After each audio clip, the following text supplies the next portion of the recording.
Let's kick things off with a thought experiment. We're going to dive into a disaster that you wouldn't see coming. You wouldn't even hear it. It starts not with this huge explosion, but with a sudden, eerie quiet that, well, it changes everything. Okay, so what if, and just think about this for a second, what if every single nuclear power plant on Earth just stopped, all at once? We're talking more than 400 reactors spread across over 30 countries. 1 minute, they're humming along, lighting up our world. The next, nothing. They just stop. And that's the really weird part. This isn't some big, flashy Hollywood movie scene. You know, there are no sirens, no dramatic countdowns, definitely no mushroom clouds. It's just silence. A completely invisible event that for most of us would go totally unnoticed, at least at first. So let's talk about those first few moments. What does the world actually feel like? Well, the answer is kind of creepy, honestly. It feels normal, terrifyingly normal. I mean, really think about it. Your lights are on, your phone's still got juice, maybe you're making a cup of tea or you're stuck in traffic, cursing the person in front of you. Life just feels normal. There is absolutely nothing telling you that a massive piece of our entire global infrastructure has just, poof, disappeared. Okay, but that feeling of everything's fine, it's not going to last long. Because while you're sitting there, going about your day, the world's power grid is experiencing a shock wave, a massive jolt it was never, ever built to take. So get this, nuclear power accounts for about 10% of all the electricity on the planet. Now, 10% might not sound like a world-ending number, right? But think of it like this. What if you instantly lost 10% of the blood in your body? The system doesn't just, politely adjust. It panics. It goes into shock. Yeah, our power grids, they're these unbelievably complex, interconnected webs, and they're balanced on a knife's edge constantly. So when you suddenly rip away a tenth of the power all at once, it's exactly like yanking a critical piece out of a Jenga tower. The whole thing starts to wobble. And this is when you finally notice something is wrong. The lights in your city flicker, an elevator groans and stops dead between floors, a metro train jerks to a halt in a pitch-black tunnel. Maybe you're in a hospital, and for just a split second, everything goes dark before the backup generators roar to life. That's the moment the confusion really starts to set in. But here's the thing. Those flickering lights, that's just the tip of the iceberg. It's only a symptom. The real problem, the unseen danger, is hidden away, deep inside the very reactors that have just fallen silent.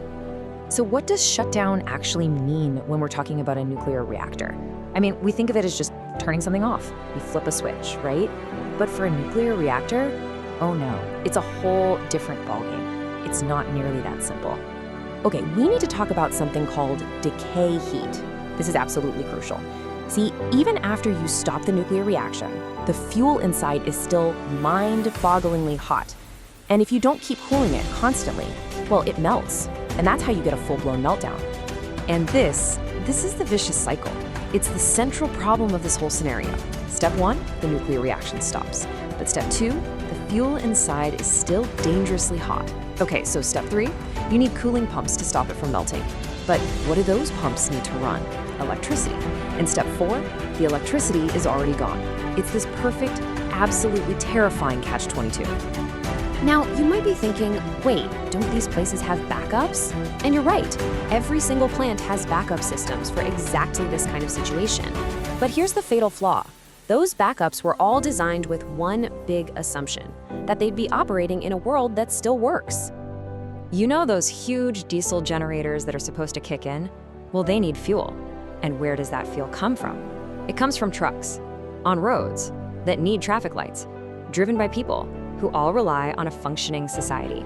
So when the entire grid collapses, that whole supply chain just freezes solid.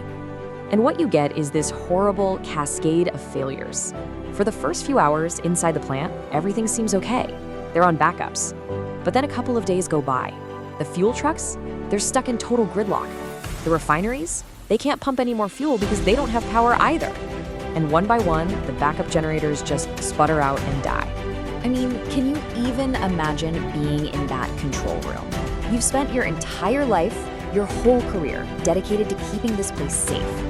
And now you have to make the call to evacuate. You have to walk away, knowing what's about to happen, because you've simply run out of fuel, run out of options, run out of time. You're forced to abandon the very thing you dedicated your life to protecting. But you see, the meltdowns, that's not even the end of the story. It's actually the beginning of a brand new one.